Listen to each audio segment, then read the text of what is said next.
Mateo 20, del versículo 1 al 16. Seguimos estudiando las parábolas. Estamos estudiando las parábolas de Jesús. No fue el único en dictar parábolas en la Biblia. Como ya lo entendimos, vienen más. Escasas, sobre todo en el Antiguo Testamento, pero hay más. Lo que nos interesa es qué dijo Jesús, quién era y qué dijo, entre otras cosas, para conocerle. Si nosotros eliminamos las parábolas, eliminamos más del 50% de los dichos de Jesús. Los 3 primeros evangelios, los llamados sinópticos, están llenos de parábolas de Cristo Jesús. Cuando lo tenga, puede cerrar sus ojos y vamos a orar antes de comenzar. Mateo 20, del 1 al 16. Padre maravilloso, te damos gracias. Una vez más nos das la oportunidad de estar en tu casa. Una vez más nos das la oportunidad de entender, de escudriñar tu palabra. Tú mismo les dijiste, Señor, y nos dices que escudriñemos tu palabra. Ellas dan testimonio de ti y en ellas encontraremos la vida eterna. Hoy es lo que venimos humildemente a hacer, Señor, porque no venimos en nuestro conocimiento, no venimos pretendiendo ser mejores, no venimos pensando que siquiera lo merecemos, papá.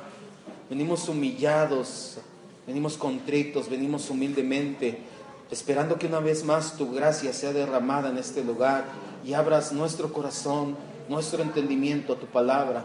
Pues si tú no lo haces, Señor, en vano estaríamos predicando, en vano presentaríamos la palabra, pues esta palabra ha de discernirse espiritualmente.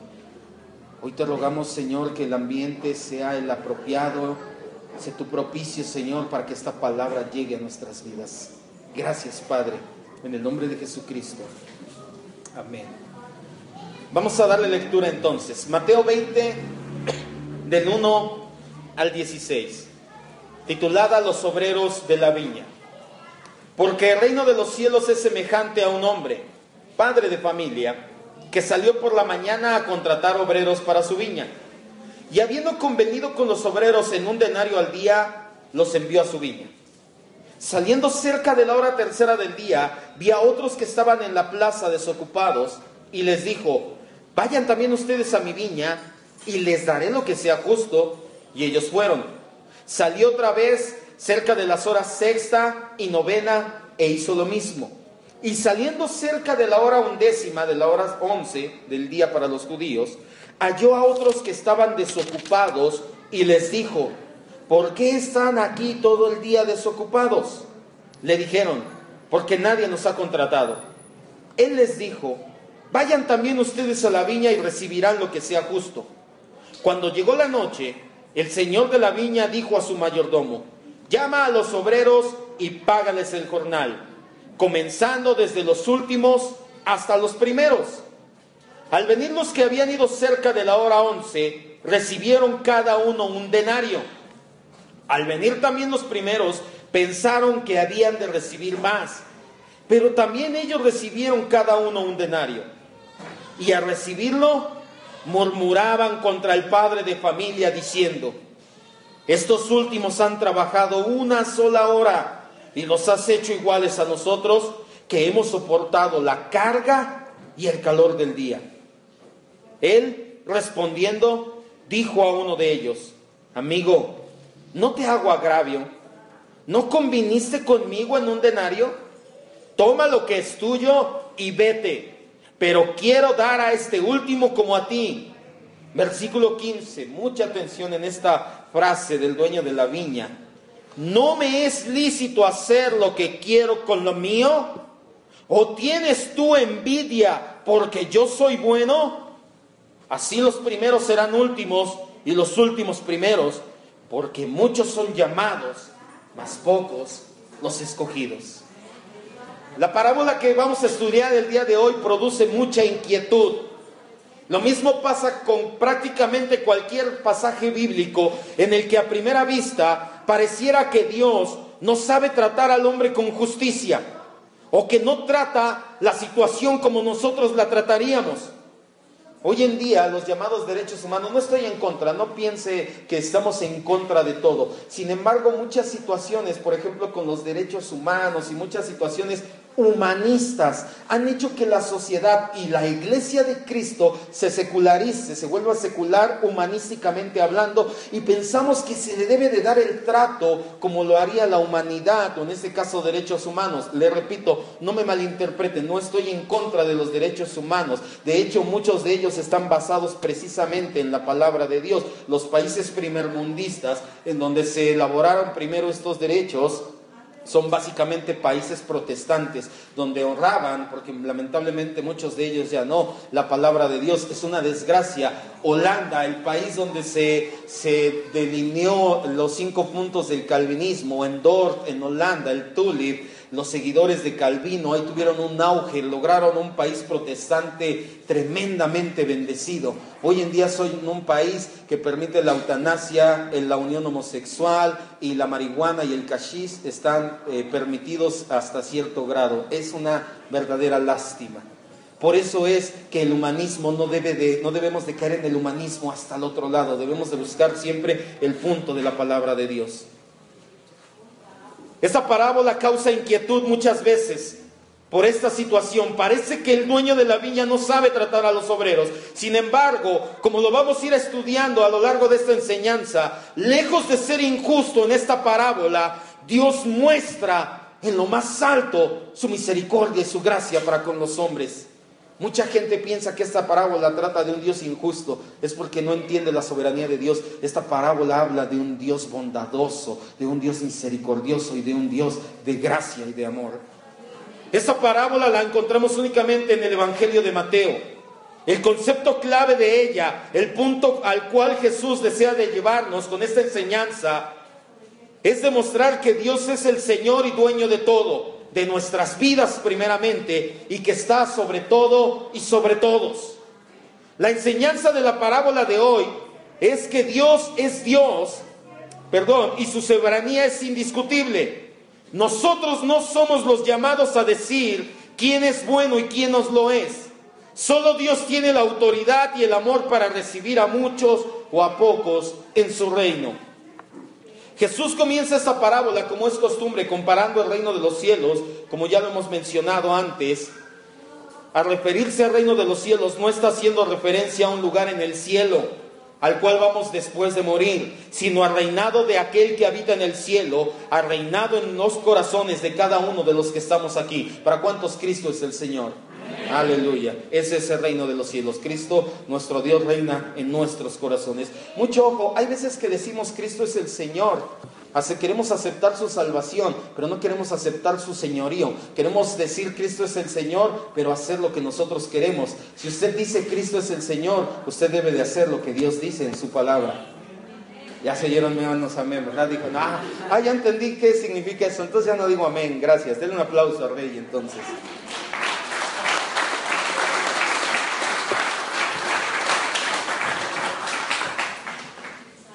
Somos convenencieros, queremos la salvación de Dios, pero no queremos su señorío. Pero bueno, eso ya vendrá en otras parábolas. ¿Quiénes fueron los primeros oyentes de esta parábola? ¿A qué grupo dirigió Jesús esta enseñanza? Es muy importante saberlo, pues ello va a enriquecer el contexto bajo el cual se relató, y así vamos a saber con exactitud lo que Dios expresa en su palabra. Estábamos hablando hoy en la mañana, tenemos clase de homilética. Antes de comenzar el servicio, es necesario que se prepare gente para predicar la sana doctrina, predicar verdaderamente la palabra de Dios. Y aprendíamos cómo no podemos predicar el texto sin el contexto, como le decía hace un momento. No podemos aislarlo, tenemos que ver por qué Jesús dijo lo que dijo y bajo qué circunstancias. No debemos de extrañarnos que solamente Mateo incluyó esta parábola en su evangelio. Ya lo mencionamos hace tiempo, el Evangelio de Mateo fue escrito originalmente a la comunidad de judíos o de israelitas que se convirtieron a la fe cristiana. Sin embargo, este hecho causó muchos problemas con los cristianos gentiles o paganos. Vamos a leer Hechos 6:1, por favor.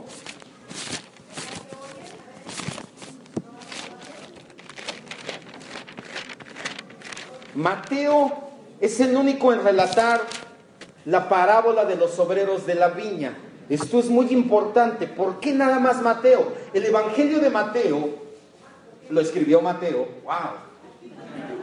¡Qué revelación! Lo escribió Mateo pensando en los judíos que habían creído en Cristo. De hecho, es el único libro, junto con Hebreos, que se escribió en hebreo en el Nuevo Testamento. Los otros 25 libros se escribieron en griego koine. Los otros 2 libros, Mateo y el libro de Hebreos, se escribieron originalmente en hebreo. Obviamente ya se tradujo al griego, y del griego también ya se tradujo al español, inglés y muchos más idiomas. Mateo les escribe a los judíos que creyeron en Cristo, pero esto causó una situación. Los judíos que creyeron en Cristo y los judíos gentiles, los cristianos gentiles, nosotros somos cristianos gentiles. Nosotros aquí, ninguno es de nacionalidad hebrea, judía o israelita. Ni nacimos allá, ni nuestra mamá, ni nuestro papá son de allá para que tuviéramos esa nacionalidad. Así que somos cristianos gentiles. En el principio pasó una desaveniencia en la iglesia cristiana. Hechos 6:1 dice: en aquellos días, como crecía el número de los discípulos, hubo murmuración de los griegos contra los hebreos, de que las viudas de aquellos eran desatendidas en la distribución diaria. ¿Qué pasaba? Griegos cristianos, estaba la iglesia primitiva, y los griegos que eran cristianos veían que los cristianos judíos recibían mayor atención, recibían mejores dones, recibían mejor de parte de la iglesia. Esto dice que causó murmuración. La intención de Mateo al incluir esta parábola fue la misma con la que Jesús la relató a sus discípulos. También se la relató, estaban ahí los escribas y los fariseos como oyentes, y fue demostrar que el favor de Dios no se gana, y menos por guardar las obras de la ley. Los judíos tenían por pensamiento que al ser descendientes de Abraham, ser celosos de la ley, guardar las tradiciones y demás, ellos tenían ventaja sobre los gentiles que creían en Jesús. Era algo así como derecho de antigüedad. Nosotros ya conocimos al Dios de Abraham, al Dios de Isaac y al Dios de Jacob. Nosotros tenemos ya miles de años conociéndolo. Dios nos dio la ley. Nosotros somos más cristianos que ustedes, cristianos que apenas se están convirtiendo. Era la mentalidad que tenía el pueblo en ese entonces. Algo así como nosotros decimos derecho de antigüedad. Yo soy cristiano, o mi pueblo tiene mucho más tiempo conociendo a Dios, entonces nosotros tenemos que tener más ventajas que ustedes. Obviamente esto no es así. La semana pasada entendimos que las obras de la ley, los ritos, las tradiciones y todo lo que ellos creían solamente son odres y vestidos viejos, solamente es sombra de lo que ha de venir, y la cual la figura es de Cristo. Sin embargo, los israelitas no pensaban de ese modo. Ellos anhelaban ser recompensados de más alta manera, porque además de ser los primeros elegidos de Dios, pasaban por alto que al igual que a nosotros los gentiles, Dios los escogió solamente por gracia. Lea conmigo Deuteronomio 7, 6 y 7. Todo esto que estamos haciendo ahorita es dejar la plataforma del contexto. Todo esto que le estoy diciendo, ¿por qué no entro de lleno a la enseñanza? Porque usted y yo no vamos a entender lo que la Biblia nos quiere decir si primero no ponemos el contexto de lleno. ¿Por qué lo dijo Jesús? ¿Por qué Mateo lo incluyó en su evangelio que estaba escrito a los judíos? Porque los judíos tenían la mentalidad de: como yo soy judío, yo te aventajo en la salvación. Yo debo de tener más bendiciones. Y creo que ahí ya toma forma aquello de: yo llegué desde la hora primera y tú llegaste en la hora 11. Entonces yo debería de recibir mayor paga, pensaban ellos. Por eso es que se escribió esta parábola primeramente para ellos. Pero hoy vamos a ver cómo se aplica también a nuestras vidas. Los judíos pensaban que Dios los había escogido por ser muy buenos, por ser un pueblo especial, pero no se dieron cuenta que son especiales porque Dios los escogió. No, Dios los escogió porque son especiales. No es lo mismo. Deuteronomio 7, 6 y 7 dice la Biblia: porque tú eres pueblo santo para Dios, el Señor tu Dios te ha escogido para ser de un pueblo especial.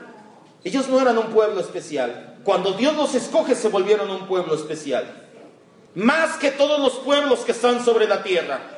Versículo 7, aplícalo a tu vida. No por ser ustedes más que todos los pueblos, los ha querido Dios y los ha escogido, pues ustedes eran el más insignificante de todos los pueblos.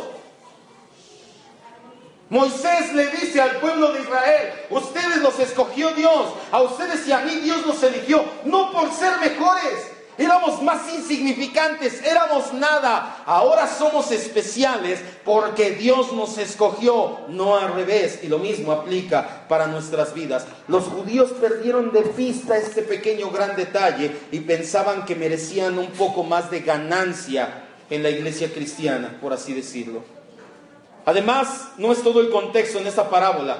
Jesús comenzó a narrar esta bella historia motivado por la pregunta de un joven que leemos en Mateo 19. Vamos ahora a Mateo 19. Recuerden, no quites su separador durante todas estas semanas de la parábola que vamos a estudiar. ¿Voy bien o me regreso? ¿Vamos bien? ¿Sí estamos entendiendo? Entonces, Jesús dice esta parábola primero porque los judíos pensaban que ellos merecían más. Los judíos cristianos pensaban que merecían más que los judíos gentiles, pues ellos llegaron desde el principio a trabajar a la viña, algo así más o menos. Pero no fue lo único por lo cual dijo esta parábola Jesús. Jesús la dijo por la pregunta de un joven que leemos en Mateo, vamos a leer del 19:16 en adelante. Entonces vino uno y le dijo: Maestro bueno, ¿qué bien haré para tener la vida eterna? Él le dijo, ojo, la vida eterna la compara con el reino de los cielos. Adelante, Jesús. Él le dijo: ¿por qué me llamas bueno? No hay buenos sino Dios. Mas si quieres entrar en la vida, guarda los mandamientos. Le dijo: ¿cuáles? Y Jesús dijo: no matarás, no adulterarás, no hurtarás, no dirás falso testimonio, honra a tu padre y a tu madre, y amarás a tu prójimo como a ti mismo. El joven le dijo: todo esto he guardado desde mi juventud, ¿qué más me falta?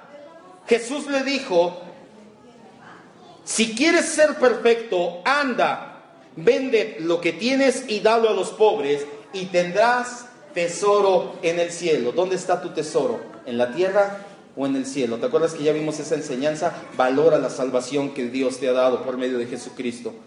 Y ven y sígueme. Oyendo el joven esta palabra, se fue triste porque tenía muchas posesiones. Entonces Jesús dijo a sus discípulos: de verdad les digo que difícilmente entrará un rico en el reino de los cielos. Otra vez les digo que es más fácil pasar un camello por el ojo de una aguja que entrar un rico en el reino de los cielos. Quiero que pongamos tantito atención a ese versículo. Apenas no tiene mucho, Jesús Adrián Romero dijo que Jesús era bien chévere, porque hasta hacía bromas. Cuando él predicaba les decía, o sea, ¿cómo Jesús ves que dice una broma de pasar el camello por el ojo de una aguja? Ja, ja, ja. Los discípulos debieron de haberse reído. Fue cuando dijo que Jesús era un borracho cuentachistes. Eso pasa por no estudiar la palabra de Dios. El ojo de una aguja, en Jerusalén había muros altos y anchos. Y había unas puertas, yo creo que como del tamaño de la bocina, un poquito más alta, como esta bocina, de 1 metro cuadrado a lo mucho. Había unas puertas para que no fueras a dar la vuelta todo hasta la muralla, hasta donde estaban los portones. Había puertas de ese tamaño. Entonces Jesús les dice: es más fácil que un camello lo agaches, lo metas y órale que se pase, a que un rico entre en el reino de los cielos. Esa es la enseñanza que estaba diciendo Jesús. No estaba haciendo ningún chiste, ¿sale? ¿Estamos bien? ¿Qué versículo vamos? 25. Sus discípulos, oyendo esto, se asombraron en gran manera, diciendo: ¿quién pues puede ser salvo? Y mirándolos Jesús les dijo: para los hombres esto es imposible, mas para Dios todo es posible. Entonces respondiendo Pedro le dijo: he aquí nosotros lo hemos dejado todo. Por eso surge la parábola de Jesús, por estas dos preguntas: ¿qué haré para heredar la vida eterna? Y esta pregunta de Pedro. Dice: he aquí nosotros lo hemos dejado todo y te hemos seguido. ¿Qué pues tendremos? Pedro le dice: yo dejé todo. ¿Qué me toca? ¿Qué me vas a dar? Soy judío. ¿Qué ganancia voy a tener por ser un judío que cree en ti? Jesús le dijo: de cierto les digo que en la regeneración cuando el Hijo del Hombre se siente en el trono de su gloria, ustedes que me han seguido también se sentarán sobre 12 tronos para juzgar a las 12 tribus de Israel. No hay más tronos, hay 12, porque ¿cuántos apóstoles son? No más, no hay más, ¿sale? Y cualquiera, que no te digan, es que me voy a sentar a los pies de Pablo, es que me toca el respaldo, es que todos encimados en una silla. No, 12 lugares, 12 apóstoles, nada más, ¿sale? Y cualquiera que haya dejado casas, o hermanos, o hermanas, o padre, o madre, o mujer, o hijos, o tierras, por mi nombre, dice Jesús, recibirá 100 veces más y heredará la vida eterna. Tenga mucho cuidado con esta cita, porque te dicen, si tú siembras tu casa, vas a recibir 100 veces más. Si tú siembras tu coche, vas a recibir 100 veces más. ¿Dice esto esta cita? Sí, lo acabamos de leer. Lo acabamos de leer.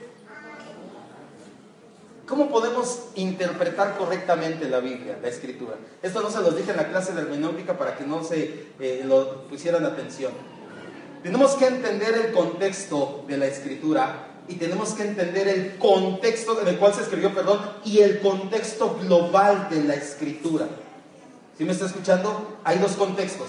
El primero es el tiempo en el que se escribió y después es toda la Escritura. Pasajes claros de la Escritura en los cuales nosotros no tenemos ninguna duda de lo que dice, nos van a arrojar luz sobre los pasajes oscuros o pasajes donde dices, ah caray, aquí tengo una confusión. Aquí está diciendo, entonces dejas padre y madre y tu casa y todas tus posesiones y vas a recibir 100 veces más. Este es un pasaje difícil y oscuro. Vamos a buscar pasajes claros, pasajes donde no haya ninguna dificultad, y sobre esos pasajes, el contexto general de la Biblia, vamos a interpretar este texto. Jesús no está diciendo que vengas y siembres tu coche, tu casa, todo tu dinero y Él te va a regresar 100 veces más. Muchos intérpretes de la Biblia piensan que se estaba refiriendo a la iglesia de Cristo. 100 hijos, 100 hermanos, 100 padres y 100 madres más. Vas a tener mucha gente con cual tener compañerismo. ¿Por qué no se refiere a venir y dar todo tu dinero?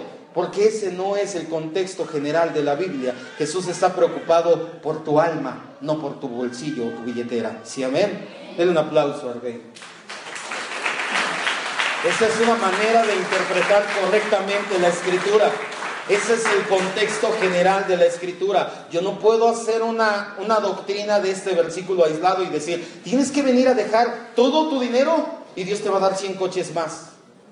No dice eso, ¿sale? Versículo 30, pero los primeros serán últimos y los últimos serán primeros. Bajo este contexto, la parábola ya toma un sentido más amplio. Habla acerca de la soberanía de Dios y su amor incondicional en la salvación. El hombre de familia y dueño de la viña es el Señor y dueño de todo lo que existe, nuestro Dios. Eso lo vemos en Mateo 21, no vaya, ya leímos. Hubo pues el reino de los cielos semejante. En Palestina, en el tiempo de la recolección de la uva, por eso es un viñedo es donde se siembran uvas. Es urgente aprovechar toda la mano de obra que se pueda conseguir. Si no se recoge la uva antes de que llegue la lluvia, mucha de la uva se echa a perder. Los dueños de las fincas, de las viñas, iban a las plazas donde los jornaleros esperaban ser contratados. Yo no sé si pase todavía, tiene mucho que no voy al Zócalo, pero en el Zócalo no sé si se acuerda que sobre Catedral, se ponían con su letrero, estaban ahí sentados, ahí todavía, y decía plomero, albañil, etcétera, etcétera, etcétera. Ya esa viene de mucho tiempo. En la época de Jesús ya pasaba. Se iban a la plaza principal, se sentaban y pues ya no sé si con letrero o no, pero ya la gente los identificaba que era gente que estaba esperando que los fueran a contratar. Regularmente el pago por trabajar de sol a sol era de un denario. El denario era una moneda de plata romana de casi 4 gramos de plata. De hecho, de ahí viene nuestra palabra para dinero, de denario. Equivalía al salario de un día de trabajo y era un buen sueldo para un trabajador. Si le pagaban un denario, decía, me pagaron bien. ¿Cuánto sería ahorita un buen sueldo? Unos 50 pesos, 54 pesos es el sueldo mínimo, ¿no? Creo algo así. El salario mínimo vigente en la Ciudad de México. Creo que sí, ¿no? 60, 65. Bueno, ¿cuánto les gusta ganar? ¿500 pesos? Amén, ahora sí. Lo recibo, pastor. 500 pesos. 300 más o menos, tampoco algo así, pongamos. Era lo que le pagaban a un jornalero. Decía, bueno, todo el día trabajando, pero mira, con esos 300, 400 pesos puedo llegar y ya completo para mi renta, para que comamos ahorita. O sea, sufrago todos mis gastos. La primera vez que fue por obreros fue a la hora que comenzaban los trabajos. En esa época era a las 6 de la mañana. Muchos se sorprenderán porque a las 11 de la madrugada están poniendo en el grupo de WhatsApp buenos días y quitándose las lagañas. A las 6 de la mañana no tenía nada que hacer. Sí, hay gente que se para más temprano, yo creo aquí también hay gente que se para a las 3, 4 de la mañana, se visten, se arreglan y a las 5 ya están en camino. En ese entonces a las 6 de la mañana empezaba el trabajo, tenías que empezar tempranito. La hora tercera, cuando salió a contratar más obreros, es la 9 de la mañana. La hora sexta, cuando volvió a salir por más obreros, es el mediodía. La hora novena son las 3 de la tarde. La hora undécima, la 11, son las 5 de la tarde. Tenían una jornada de 6 a 6, o sea, 12 horas. Lo que más debe de llamar nuestra atención en este aspecto de la parábola es la preocupación que tiene el dueño de la viña por salir tantas veces a buscar obreros. ¿Cuántas veces Dios ha salido a buscar a sus hijos y no descansa hasta encontrarnos? ¿A cuántos no anduvimos perdidos? Y después vamos a ver la parábola de la moneda perdida y del hijo pródigo también. ¿Cuántos de nosotros no anduvimos perdidos? Pero Dios se apiadó de nosotros, salió a buscarnos, hasta que nos encontró no regresó. Eso habla esta parábola, de la misericordia de Dios. Él tuvo misericordia y salió 1, 2, 3 más veces. Quiero que más y más gente lo conozca. Y sabes, posiblemente hoy es de una de esas veces. A mucha gente que asiste a la iglesia, pero que tal vez no ha nacido de nuevo, tal vez hoy es el día en que Dios te encuentra. Dios, tú no encuentras a Jesús. La gente que dice, yo encontré a Jesús, les decía una vez, hay una película llamada Forrest Gump. Hay una escena donde le preguntan a Forrest Gump, le dicen, Forrest, ¿ya encontraste a Jesús? Y Forrest Gump, si ha visto la película, es un hombre que como que no hila bien y le dice, no sabía que tenía que buscarlo. Así muy desenfadado. Tenía razón, tú no buscas a Jesús, Jesús te buscó a ti, te buscó a cada uno de los que estamos aquí. Nosotros no vamos y buscamos a Jesús porque Jesús no es el que está perdido, nosotros somos los que estábamos perdidos y Él fue el que salió y no descansó de salir una y otra vez hasta encontrarnos y traernos a su reino. De eso habla esta parábola, de la gracia y la misericordia de Dios, como no ha descansado y no va a descansar, dice la Biblia, que Él lo que comienza lo termina. Si Él ya empezó la obra en nosotros, no nos va a dejar hasta terminarla. Denle un aplauso al Rey.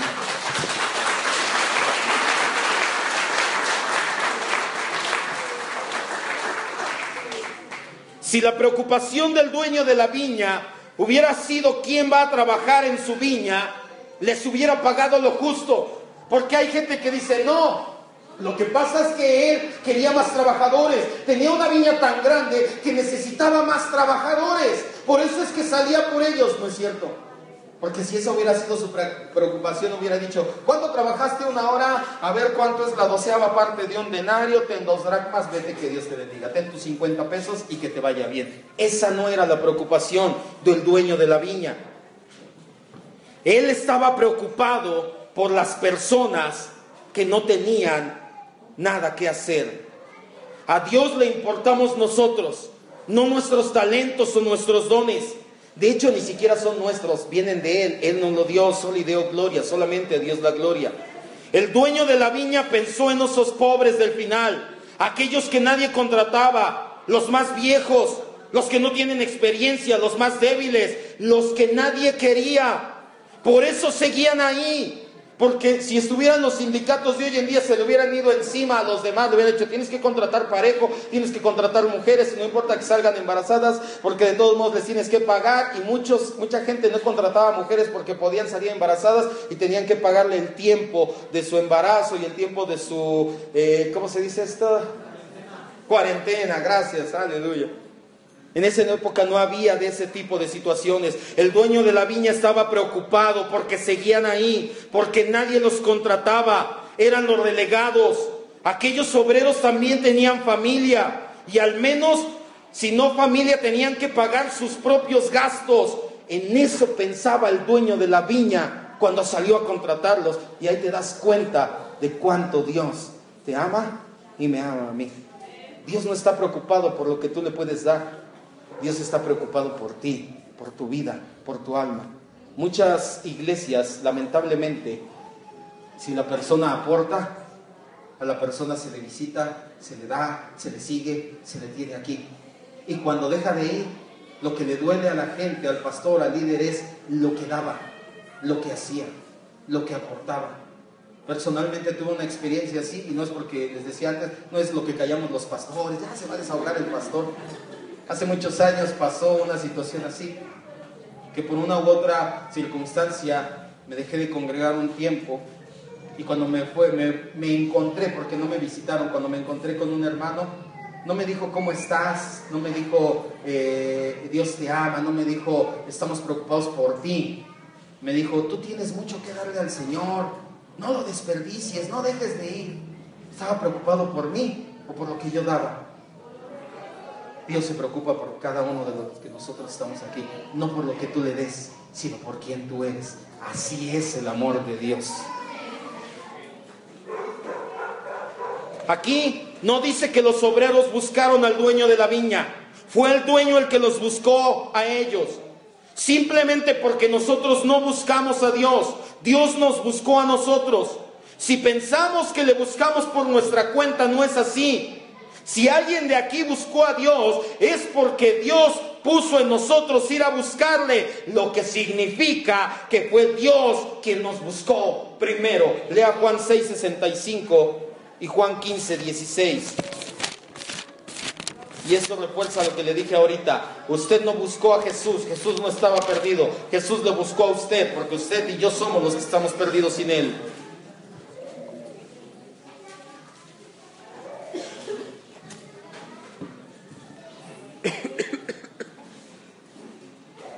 Gracias por escucharme, ya me desahogué, ya traía ese trauma desde hace tiempo. Dije, un día tiene que salir en la predicación, hoy fue el día. Usted y yo no buscamos a Jesús, Jesús nos buscó a nosotros. Si usted puede pensar, no, yo me acuerdo que yo vine un día soleado y entré a la iglesia, ¿sabe quién la trajo? Dios. Dios lo empezó a buscar a usted primero. Usted no lo buscó porque nació de usted. Dios lo buscó, lo encontró, puso en usted y en su corazón y en mi corazón venir, y por eso estamos aquí, por eso llegamos a los pies de Cristo, no al revés. Juan 6:65 dice la Biblia, y dijo, por eso les he dicho que ninguno puede venir a mí si no le fuere dado por el Padre. Tú dices, yo vine a Cristo. Tú viniste porque el Padre puso en ti venir a Cristo. Nada más. Y Juan 15:16.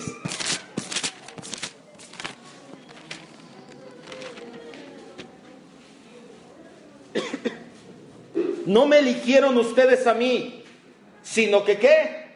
Yo los elegí a ustedes. Dice, y les he puesto para que vayan y lleven fruto y su fruto permanezca, para que todo lo que pidieran al Padre en mi nombre, se los dé. Aleluya. Tú no decidiste seguir a Cristo, Cristo decidió que tú lo siguieras, tú y yo lo siguiéramos. No es lo mismo. Y después cuando nos adentremos los días miércoles en la soberanía de Dios, en la salvación, te darás cuenta, está mal aplicado. Mucha gente dice, la salvación no se pierde. Yo no creo que la salvación no se pierde. Yo creo en la preservación de Dios de la salvación de sus santos. No es lo mismo. Si la salvación tú la ganaras y tú la tuvieras, tú la perderías. No es que la pierdas, no es tuya.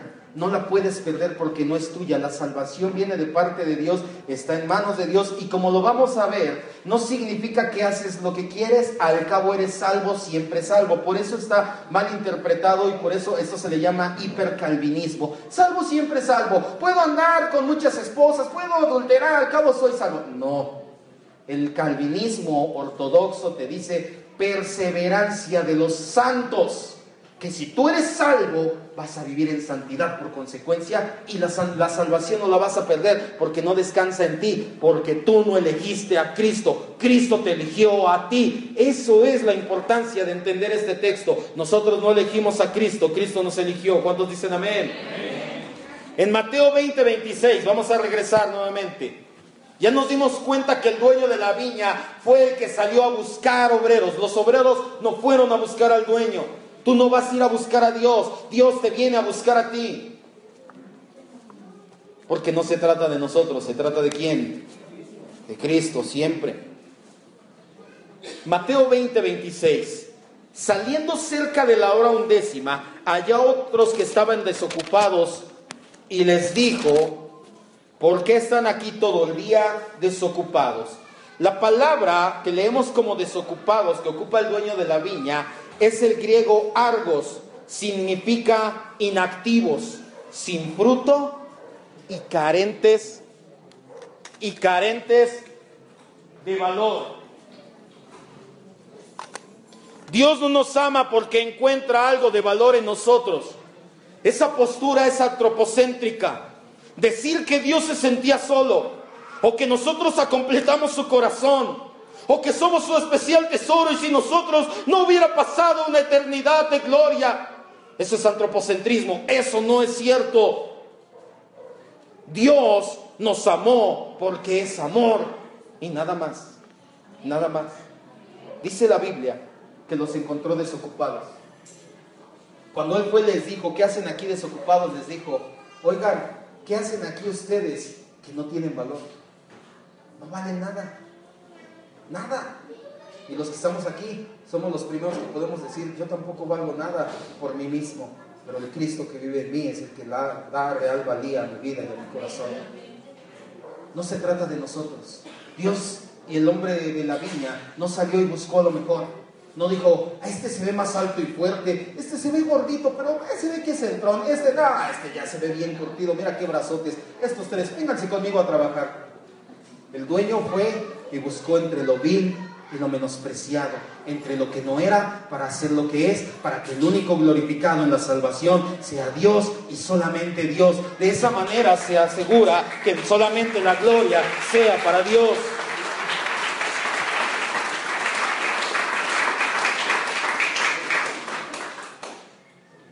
Como leímos, hubo obreros que desde las 6 de la mañana comenzaron su día de trabajo, para dar un total de 11 horas trabajadas, o 12 prácticamente.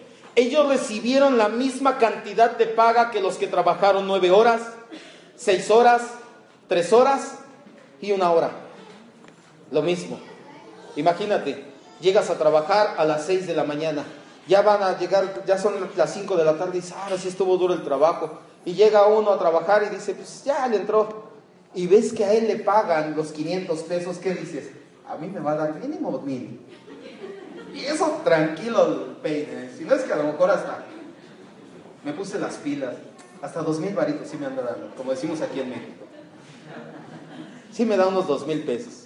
Pero pues con 1000, ¿no? Pues con 1000 me conformo. Me va a dar mínimo 1000 pesos. Estira su mano y el administrador le dice: ten tus 500. ¿Qué piensas tú? Dice: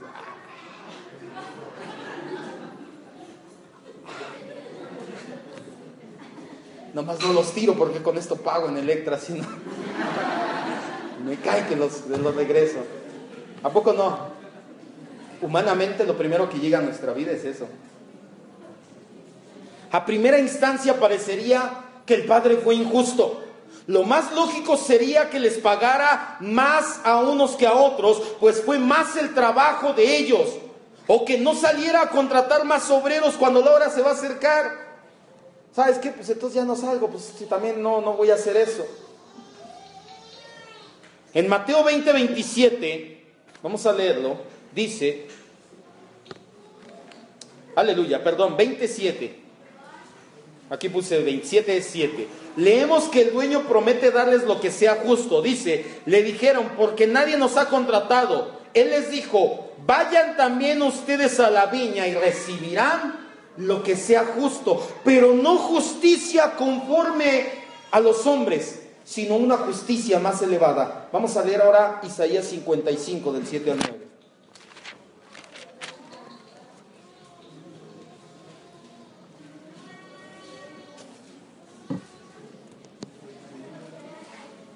Isaías 55, del 7 al 9. Dice la Biblia, deje el impío su camino y el hombre inicuo de sus pensamientos, y vuélvase al Señor, el cual tendrá de él misericordia, y al Dios nuestro, el cual será amplio en perdonar. Dice, porque mis pensamientos no son sus pensamientos, ni sus caminos mis caminos, dice el Señor. Como son más altos los cielos que la tierra, así son mis caminos más altos que sus caminos, y mis pensamientos más que sus pensamientos. Mucho ojo, los pensamientos de Dios son elevados, son arriba, son los cielos. Los pensamientos del hombre son abajo, son terrenales, están muy por debajo de los pensamientos de Dios.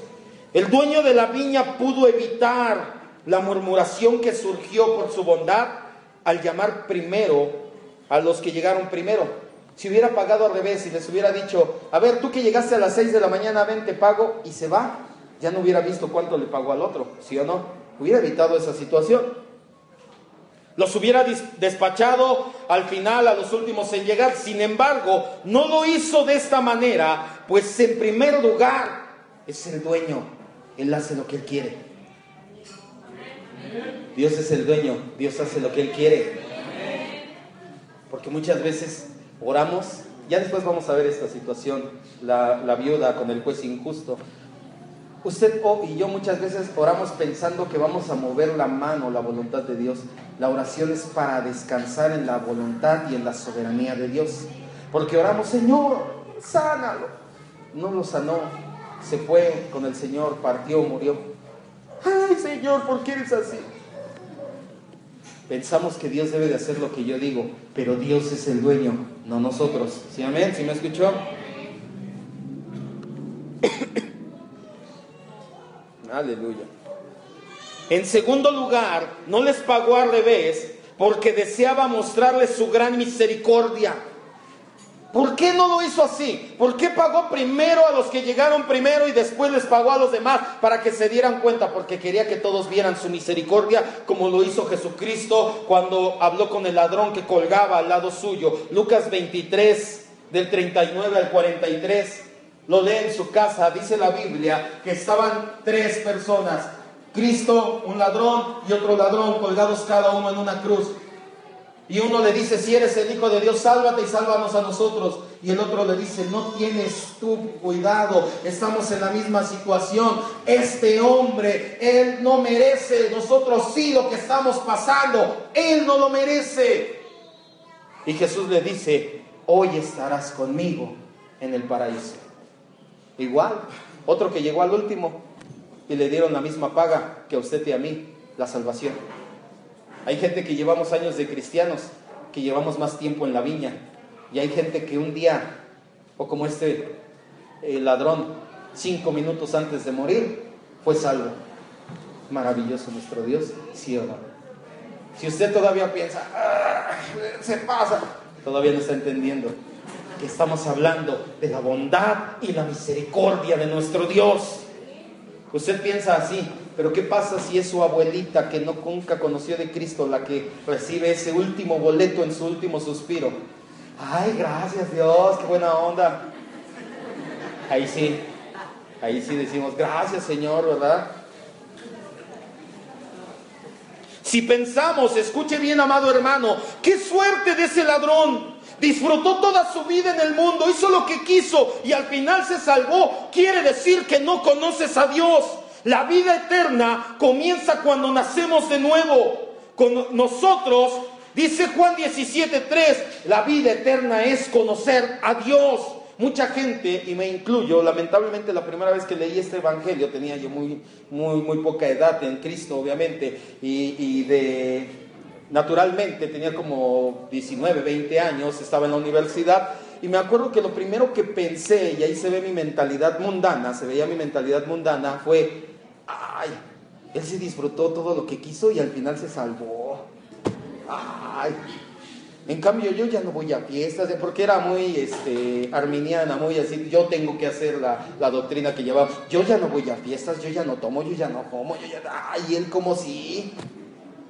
Cuando tú piensas de esa manera es porque no conoces a Dios, porque no puedes decir, ahora doy gracias porque desde esa edad hasta el momento conozco, sé quién es mi Dios, puedo adorarle, puedo bendecirle, puedo exaltarle, puedo levantar mis manos, puedo doblar mis rodillas, puedo tener una relación íntima con el Creador del cielo y de la tierra. Lo demás no me interesa, me interesa Cristo y a este crucificado, dice el apóstol Pablo. Si no disfrutas ser un hijo de Dios desde ahora, o andas en la carne o andas en la ley, pero no has conocido la maravillosa gracia de Dios. Si tú no disfrutas ser hijo de Dios, ¿cuántos aquí son hijos de Dios? ¿Lo disfrutas? Pues cuando voy a las fiestas no tanto. Ahí como que, ay, ¿por qué soy cristiano si me gustaba bailar? O eres religioso o andas en la ley, porque no has entendido la gracia de Dios. En Mateo 20, 11 y 12, vamos a regresar.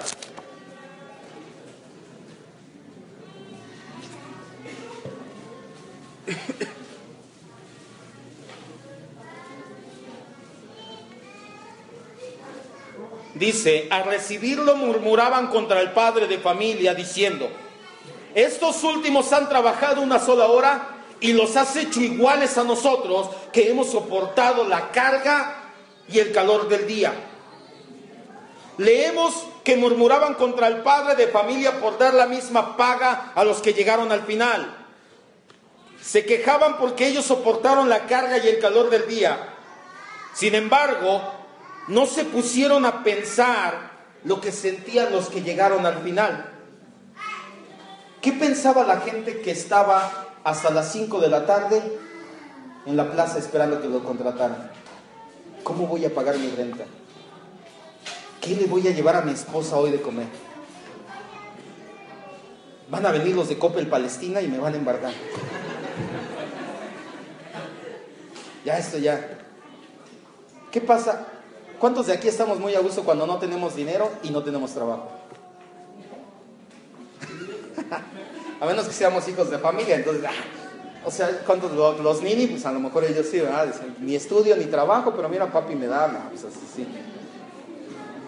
¿Tú qué crees que pensaba esa gente que estaba desamparada? Otro día sin trabajar, ¿qué voy a comer hoy? Comenzaban tal vez a llegar pensamientos a sus vidas de ¿por qué soy tan inútil? ¿Por qué no soy más joven? ¿Por qué me tocó vivir así? Más adelante vamos a ver una parábola que habla de la compasión o la empatía, que fue lo que le faltó a estos primeros.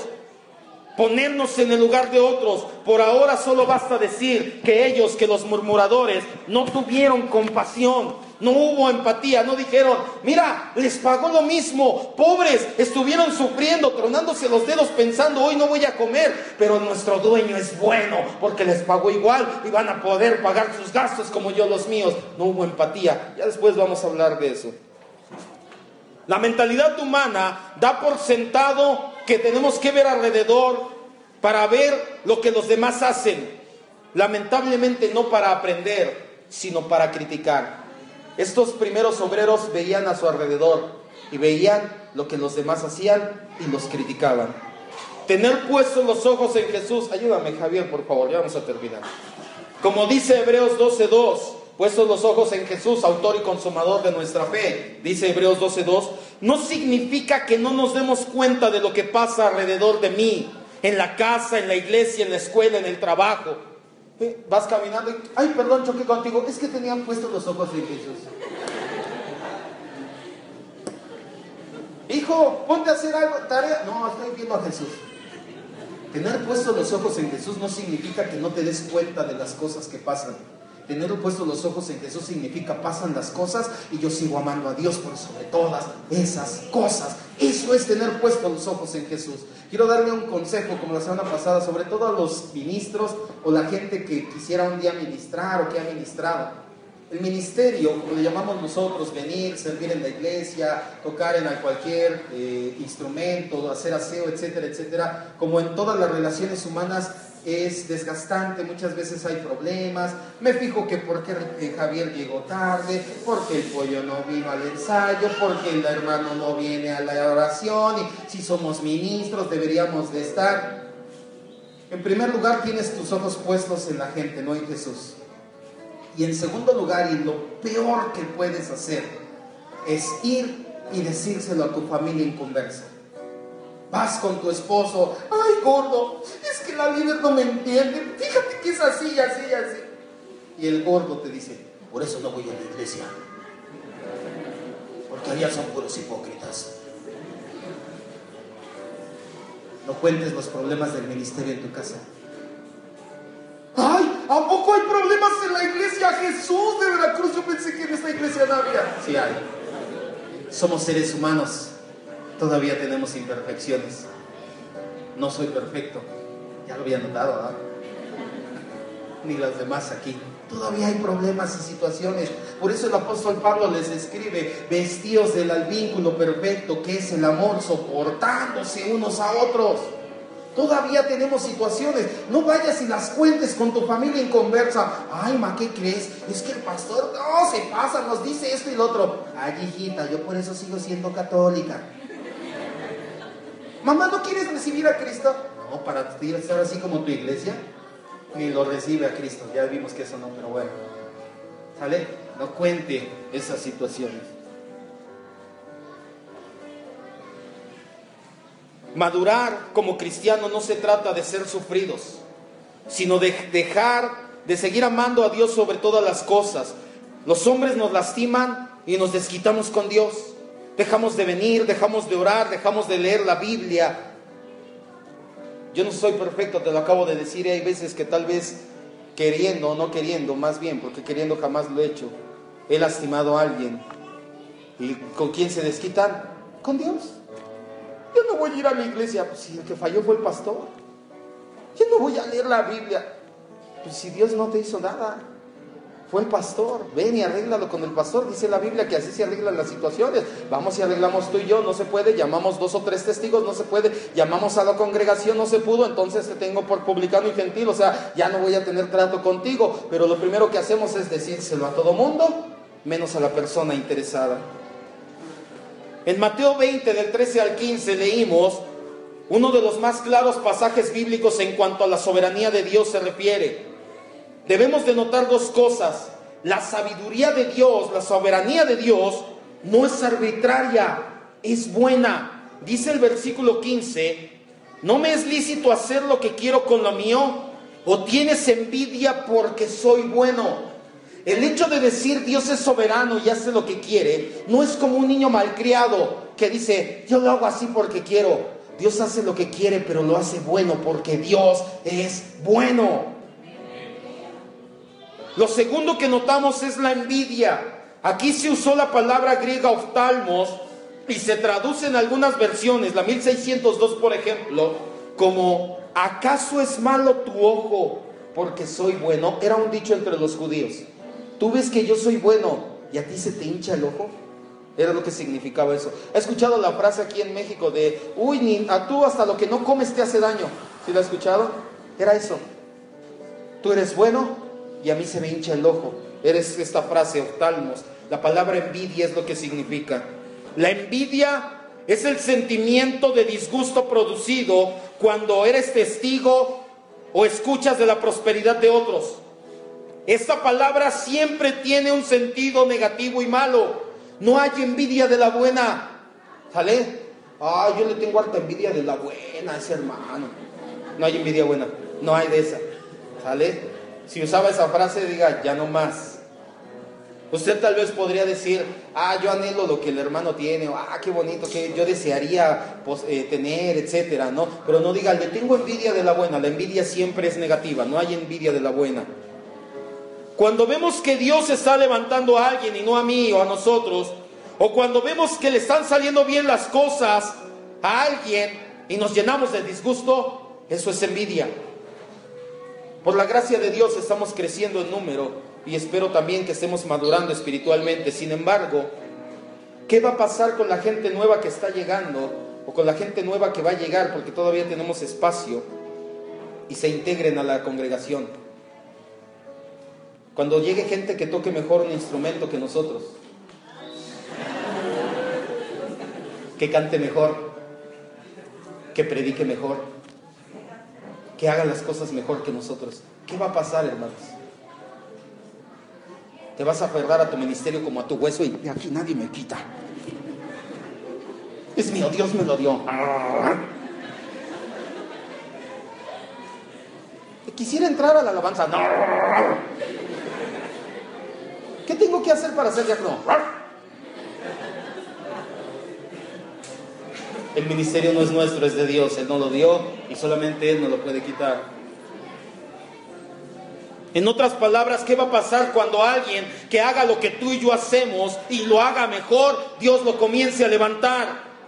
Vamos a dejar que la envidia, que el ojo malo, que los celos ministeriales nos dominen.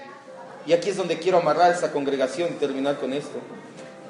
Podemos tomar esa actitud, o podemos tomar la actitud correcta y decirle a Dios: gracias, papá, porque ya somos más los que trabajamos para ti. Tu reino se va a extender más rápido. La gente va a oír de ti, de las buenas nuevas del evangelio. Y además voy a aprender de Él, que sabe más, y me va a enseñar a hacer las cosas mejor. Eso es lo que debes de hacer. O vas a tener la envidia y a gruñir cuando veas que quieren tu lugar. Muchos se convierten en Saúl, celosos de David, atacándolo continuamente, en lugar de ser un Jonathan, amarlo incondicionalmente y decir: yo merecería el reino, Dios te lo va a dar a ti, gloria a Dios. Ya. ¿Qué pasó con Juan el Bautista? Es necesario que yo mengüe para que tú crezcas. Juan el Bautista tenía mucha más fama que Jesús, muchísima. La gente dice en la Biblia que ahí sí los escribas y fariseos iban con él a ser bautizados. Pero cuando se encontró con Jesús le dijo: es necesario que yo mengüe para que tú crezcas, que el reino de Dios sea lo primero, que la soberanía de Dios sea lo primero en nuestra mente y en nuestro corazón. Un verdadero cristiano no solamente no debe de tener envidia, es más, ora, pide, clama a Dios porque Él envíe más obreros a la viña a la hora que sea y con la paga que Él les quiera dar, porque entiende que Dios es soberano. Mateo 9:35 al 38 dice la Biblia, no vayas, que Jesús les dice: la mies es mucha y los obreros son pocos. Rueguen al Señor de la mies para que envíe obreros. ¿Sabes? Lo último que debería de pasar en nuestro corazón si hubiera una iglesia allá enfrente serían celos o envidia, porque no habemos iglesias suficientes en Valle de Chalco, al menos porque Valle de Chalco no todo es cristiano, no todo se va a convertir. Entendemos perfectamente acerca de la soberanía de Dios, no todos son salvos, pero al menos no puedes decir que ya le predicaste a todo Valle de Chalco, ¿o sí? Entonces el día que se ponga una iglesia aquí enfrente podemos decir: gracias, Señor, ya somos más extendiendo el reino de Dios. Obviamente que fue a sana doctrina, no llegue Cash Luna y Maldonado aquí enfrente del dos. Ay, sí, para que vean, híjole, vamos a buscar otro lugar. No porque tenga miedo a que se vacíe aquí y se llene allá, pero la luz y las tinieblas no pueden estar juntas. Eso sería yugo desigual. Si conoces tu identidad en Cristo, vas a saber que Dios fue quien te levantó y solamente Dios te puede quitar. Nadie te va a reemplazar. Y debemos tener en mente que si nos rodeamos de gente capaz, va a ser más fácil cumplir el propósito de Dios. Cerramos nuestros ojos. Quiero terminar, por favor. Llevémonos esto en nuestro corazón. La semana pasada hablamos de los odres y ligué esta predicación precisamente